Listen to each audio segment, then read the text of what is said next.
बिस्मिल्लाहिर्रहमानिर्रहीम। अस्सलाम वालेकुम। मैं Yasmeen Khatri, life coach at PRC। मैं आज बात करने जा रही हूँ पोस्टपार्टम डिप्रेशन और उससे निपटने के लिए जो आप तदाबीर इख्तियार कर सकते हैं उसके बारे में।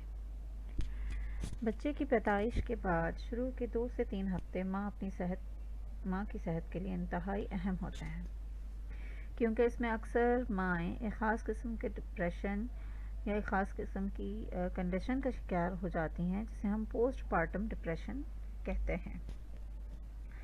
आमतौर पर ये कैफियत 2 हफ्ते के अंदर अंदर खुद ब खुद ही ठीक हो जाती है और इस सूरत में से बेबी ब्लूज़ कहा जाता है। बेबी ब्लूज़ के दौरान माएँ चंद ख़ास किस्म की कैफियत महसूस करती हैं, जैसे कि उदासी, मायूसी, तन्हाई, बिला वजह रोना या हंसना, बेचैनी, बेजा फ़िक्रमंद रहना, बहुत ज़्यादा या बिल्कुल नींद ना आना, कामों में दिलचस्पी का ख़त्म हो जाना, चिड़चिड़ापन, बहुत ज़्यादा गुस्सा आना, मुख्तलिफ़ किस्म के जिस्मानी दर्द, अपने बच्चे की तरफ रुझान में कमी या मोहब्बत महसूस ना होना, बहुत ज़्यादा खाना या बिल्कुल भी ना खाना। ये कैफियत हर माँ के लिए मुख्तलिफ भी हो सकती हैं। अगर आपको ये महसूस हो कि आप बच्चे की पैदाइश के 2 हफ्ते के बाद भी इन कैफियत को महसूस कर रही हैं, तो इसका मतलब आपको मदद की ज़रूरत है। फ़ौरन आप अपने शरीक हयात या कोई करीबी शख्स से बात कीजिए और उनको बताइए जो आप महसूस कर रही हैं, और उनसे ये भी पूछिए कि क्या वो भी इन तमाम कंडीशंस को नोटिस कर रहे हैं। अगर ऐसा है तो बिला झिझक अब अपने मौलिद से रब्ता करें ताकि बर वक्त इसका इलाज हो सके। पोस्टपार्टम डिप्रेशन होने की कई वजूहात हो सकती हैं, जिसमें से 2 अहम वजह जिस्म में हार्मोनल चेंजेस का होना और नए मेहमान के आने की वजह से जो लाइफस्टाइल में तब्दीली आती है। माँ पर अचानक से एक नन्हे मुन्ने जान की जिम्मेदारी आ जाती है और वो अपनी आप पर तवज्जो नहीं दे पाती, यहाँ तक कि उसे अपनी ज़रूरियात ज़िंदगी को पूरा करने के लिए भी जिद्दोजहद करनी पड़ती है। बहुत सारी ख़वातीन इस बीमारी और इसकी कैफियत का इल्म ना होने की वजह से इसका इलाज नहीं करवाती और आगे चलकर उन्हें काफ़ी मसाइल का सामना करना पड़ता है। अगर ये बेबी ब्लूज़ 2 से 3 हफ्ते के अंदर ख़त्म ना हो और माँ अपनी सेहत पर तवज्जो ना दे, तो इसके इंतहाई नुकसानदेह असरात भी हो सकते हैं, जिसमें सिर्फ माँ ही नहीं बल्कि आपके ख़ानदान के अफराद, बल्कि वो नन्हा मुन्ना मासूम बच्चा भी इसका खमियाजा भुगतता है। अपनी मदद आपके तहत आप काफ़ी हद तक अपने आप को संभालने में कामयाब हो सकती हैं।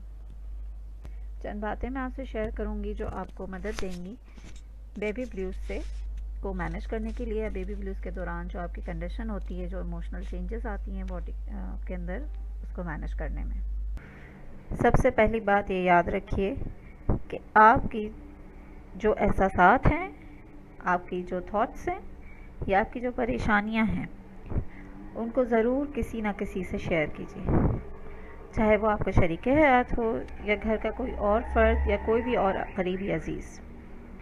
ये सोचे बग़ैर कि वो आपके बारे में क्या सोचेगा, आपको क्या समझेगा, आप अपनी फीलिंग्स ज़रूर शेयर करें।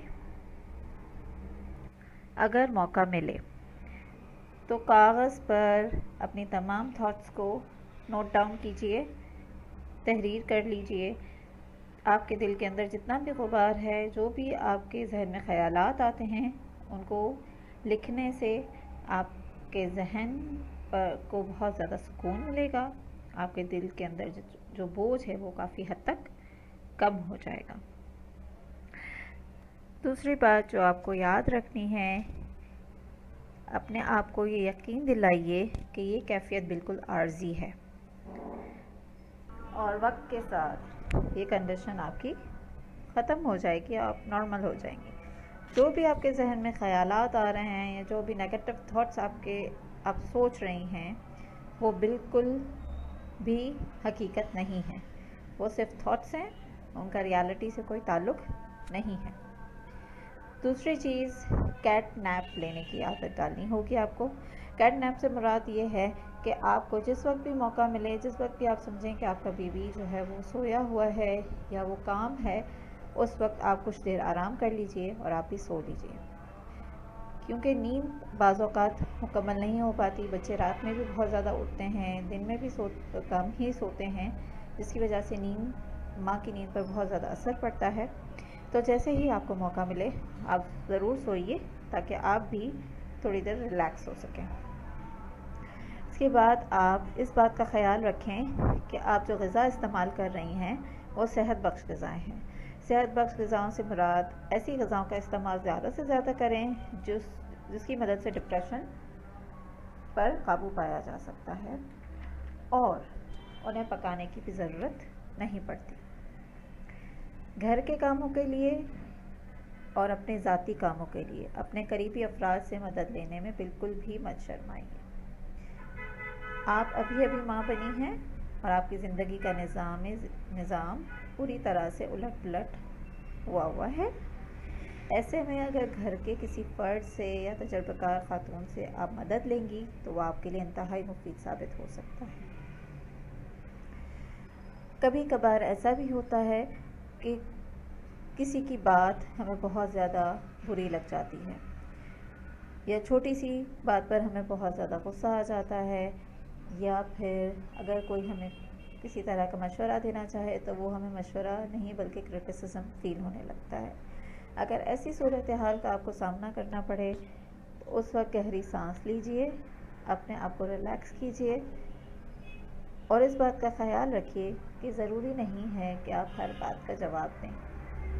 अगर वो बात आपके फ़ायदेमंद है तो आप उस पर अमल कीजिए, अदरवाइज़ उसको लेट गो कर दीजिए। पूरे दिन में कोई ऐसा वक्त ज़रूर निकालिए जब आप किसी अपने अजीज़ी दोस्त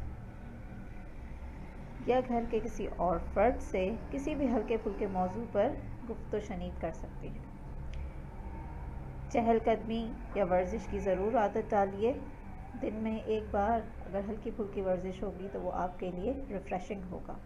कोई ऐसी हॉबी या कोई ऐसा रूटीन की कोई एक ऐसी आपकी आदत जो आपके लिए हमेशा से रिलैक्सेशन का बायस होती है, उस आदत को कंटिन्यू कर सकती हैं।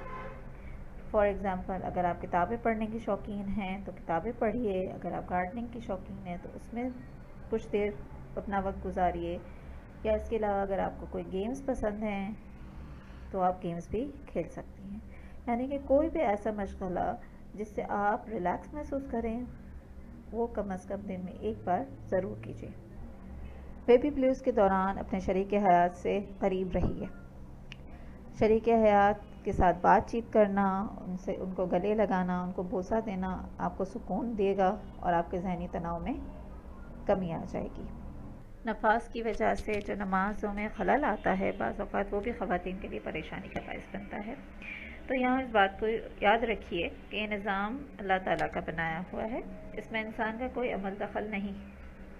इसमें माँ के लिए कोई ना कोई मसलहत पोशीदा है और अल्लाह ताला ने माँ को इस चीज़ से रुख़्सत अता की है, नमाज से रुख़्सत अता की है इन दिनों में।